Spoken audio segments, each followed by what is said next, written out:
the summer of 2013 was busy. A lot of things were happening. Continuous and constant overflights. I'm nowhere around an airport or a base. Chemtrails, a lot of chemtrailing. March 2010 is when I first saw it, and I thought it was a balloon. Wasn't sure what it really was. Stayed on it, and eventually the truth of the reality of what it is surfaced. The 2013 encounters, there were 4 that I learned a lot. I learned a lot about the propulsion systems with these objects and the different types of craft, which means if there are different types of craft, there's obviously different types of occupants. I was able to really get close, and it was, I remember when I first saw it, it was strange. It was just so strange. And, that event produced some information about the propulsion system behind these crafts that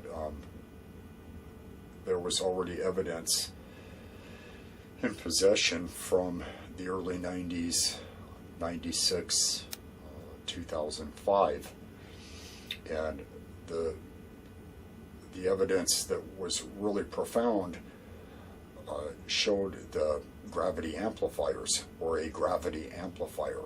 And the gravity amplifier, the ones I have seen look like a cone or resemble that of a speaker from an audio box. They see these windows and they think they're windows, and they're not. They are these gravity amplifiers, and these amplifiers are able to artificially create a platform of gravity in which they can maneuver off of. The concept of looking at it and understanding it is simple, but the mechanics of it and the physics is just way out of my ballpark. But once again, 90s, 96, 2005, 2013, there's enough supportive evidence to show without a doubt that these gravity amplifiers are real. The giveaway was on October 2nd, 2010. The 11-minute encounter that I filmed with the Panasonic DV camcorder. And that's the one where the object launches or morphs off of the main object. The film shows that the smaller one come off of the main one. The main one actually had, in the recording, has a sphere with a light bar, and the smaller one comes off of it, and also ended up with a sphere and a light bar, and it was much smaller than the main object. And just recently on the 377 or 78 film, I think it was the 378 encounter, at the end I showed the picture, and it says in a description at the end that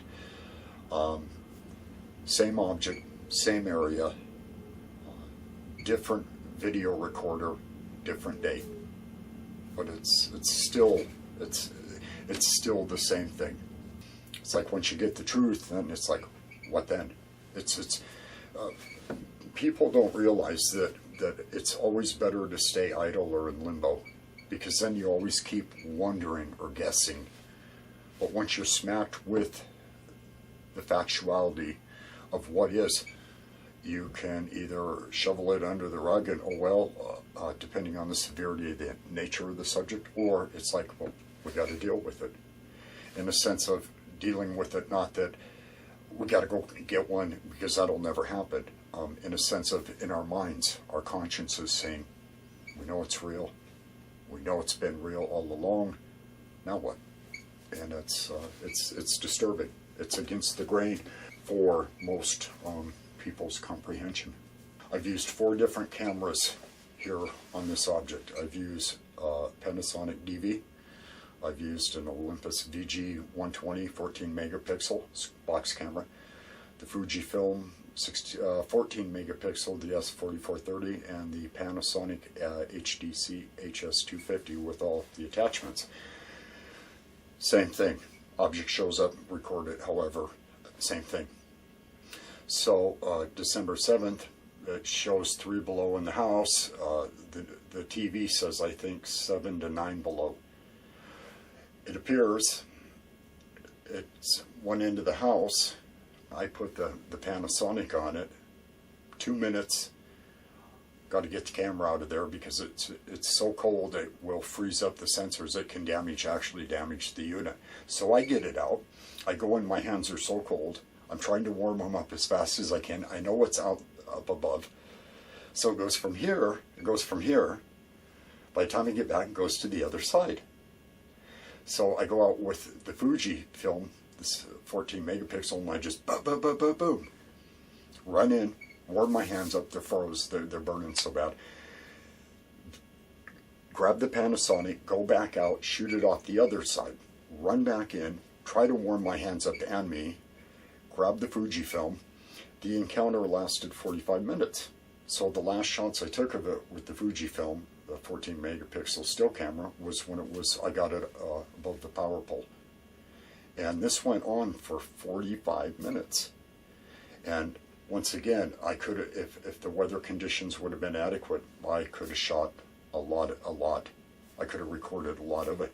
But it being so extremely cold, I didn't want to risk damaging any of the camcorder or the camera.